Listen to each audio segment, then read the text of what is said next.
Elon Musk says that filler word up to 25 times in a single 5-minute speech. Wow, that's a lot of filler words to cram into just 5 minutes.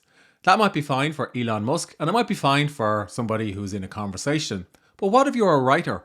What types of filler words should you look to remove from your blog posts, articles, and books?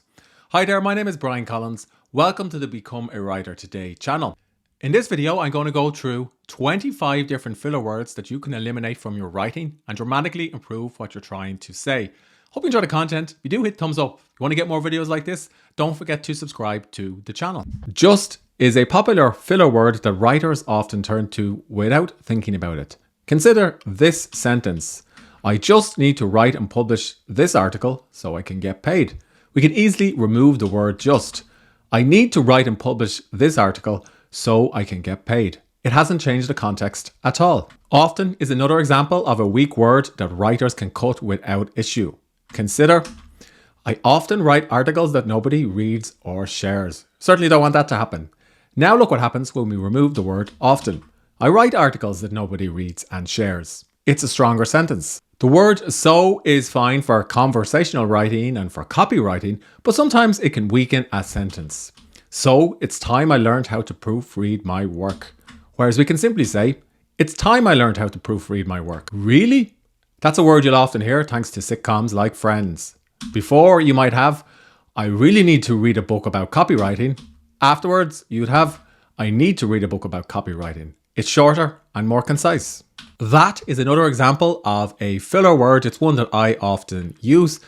While it's fine to have it in your work, you can cut it. So consider, writing headlines is the one writing skill that eludes me. It's a perfectly fine sentence, but you can easily clarify that. An ability to write headlines eludes me. Much like that, this is another word which if you overuse it in your writing can slow things down and just detract from the quality of what you're trying to say. Consider, this is the one type of writing that I love. What type of writing specifically? Is there a better word that you can pick in a thesaurus? Blogging is the one type of writing that I love. Well is another one of those popular words that I say all the time. It's also one you'll hear in sitcoms. You'll get a sentence like, well, it's time to quit the day job. But if you're a writer, perhaps it's better to just simply say, it's time to quit the day job. There's nothing really wrong with the pronoun it, but if you want to improve your work, why not look for a better word? So instead of saying, it's hard to get paid to write, rework that sentence. Getting paid to write is hard. Usually is another filler word that will often creep into a first draft. You might end up with a sentence like, I usually write first thing before breakfast, when you could simply say, I write first thing before breakfast. You probably use this word a lot too. Before you might have said, I probably will write a book. But can you be more precise? I will write a book. Make is the most commonly overused verb in the English language. That's because it can substitute for almost every verb, and it's something that writers will reach for when they can't quite think of the right verb or perhaps when they're short on time. So you might say something like, I make a lot of money for my books, or I make a lot of videos, or I make time for finding writing clients, when you should say, I earn a lot of money from my books, I find time to pitch clients, and I publish and write a lot of articles. Like is another one of those filler words which became popular thanks to Friends in the 1990s. People say like with a weird intonation in their voice all the time. Sure, that's fine for conversations. I am like really good at conversational writing, but what you should actually write is, I'm great at conversational writing. In other words, there's no need to add something like this that slows down the structure of your sentence. There was is a sentence that will often creep into the first draft. There's something about it that lends itself to writers who are in a rush, perhaps because it's in the passive voice. So you'll say things like, there was no reason for me to quit writing and become a coder, when in fact it would be far better to say, I had no reason to quit writing and become a coder. In other words, turn that passive voice into an active one. Thing is another example of an imprecise word that you could easily replace if you spend just a little bit of time. Instead of saying, this thing is hard to understand when you're talking about, it's hard to understand JavaScript. In other words, be more precise about what you mean. It's fine to use words like thing in everyday conversation, but if you're a writer and you're trying to capture readers' attention, opt for more precise language that communicates what you mean. Totally, completely, absolutely. All of these adverbs are pretty much unnecessary. In fact, I totally overuse adverbs and adjectives in my first drafts, when in fact, I should just simply say I overuse adverbs and adjectives in my first draft. Here's one more that new writers will use. It's the word literally. So literally is something that writers say when they want to emphasize a point, but it actually means something happened or something is true. So never use it in a metaphor. So before, a new writer could say, I was literally on the breadline and starving before I sold my first book. So that actually means that you were actually on a line of bread and that you actually were suffering from starvation before you sold your first book. So if you ever see literally in a sentence, chances are you can remove it and also condense the sentence. Do you remember when you were in school and your teacher would give you an exercise to write about what you did on your summer holidays? I went to France and then I went swimming and then I went out for dinner.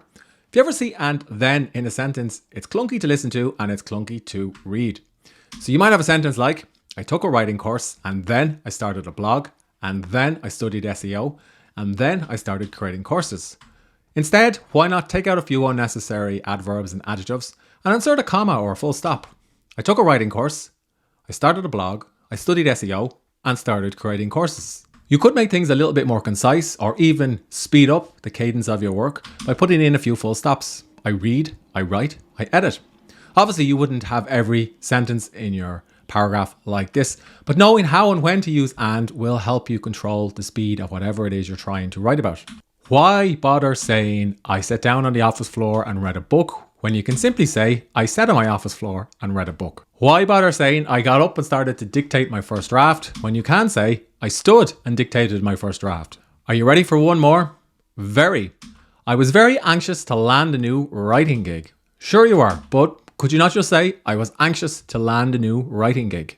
Sort of and kind of are two examples of words which people again use a lot in conversation, which you can easily delete and end up with a better sentence. I kind of want to finish writing my book, but I sort of have writer's block. Well, you either want to finish writing your book or you don't, and you either have writer's block or you don't. I want to finish writing my book, but I have writer's block. Obviously is stating the obvious. There's no need to state the obvious. I obviously need to find more writing gigs. Just simply say, I need to find more writing gigs. These type of qualifiers, I think, I know that. Well, they're all self-evident because if you're the person writing the piece, we already know that. I believe copywriting is a great skill to learn. Now that's fine to say, but it kind of weakens the sentence when you're writing it. Just simply say, copywriting is a great skill to learn. For this reason, you'll often come across this in statements by politicians and in academia. That's because they want to put a little distance between them and the subject or add some qualifiers because they're worried that somebody will call them out or unpick their reasoning. But if you see it in your writing, it's boring to read, so remove it. Instead of saying, I got a new writing gig for this reason, I quit my job, just say, I quit my job because I got a new writing gig. That list of 25 filler words is far from exhaustive. To be honest, I could be here for hours recording a video like this one. There are hundreds of adjectives, adverbs, and weak pronouns that you can remove from your writing. Simply know that you don't need to remove them all, but knowing which ones you overuse will help you dramatically when it comes to the self-editing process. I also recommend keeping one of these by your desk. It's a pretty large dictionary. You should also get a thesaurus. Next time you're editing a piece of writing and you find yourself using an imprecise word like make, spend a little bit of time wading through the dictionary or your thesaurus and finding a more precise verb, adjective or pronoun that you can use in your writing. And of course you can use a good grammar checker to do this as well. It will scan through a blog post, an article or a book, chapter and identify filler words and weak language that you can quickly and easily replace. I use Grammarly quite a lot to do this and have extensive videos on the channel all about Grammarly and a discount that I can give you, which is in the links below this video. Hope you enjoyed the content in this video, all about 25 filler words you can remove from your writing. Knowing what a filler word is will help you with the self-editing process. If you found this video helpful, hit thumbs up. If you want to get more videos like this, don't forget to subscribe to the channel.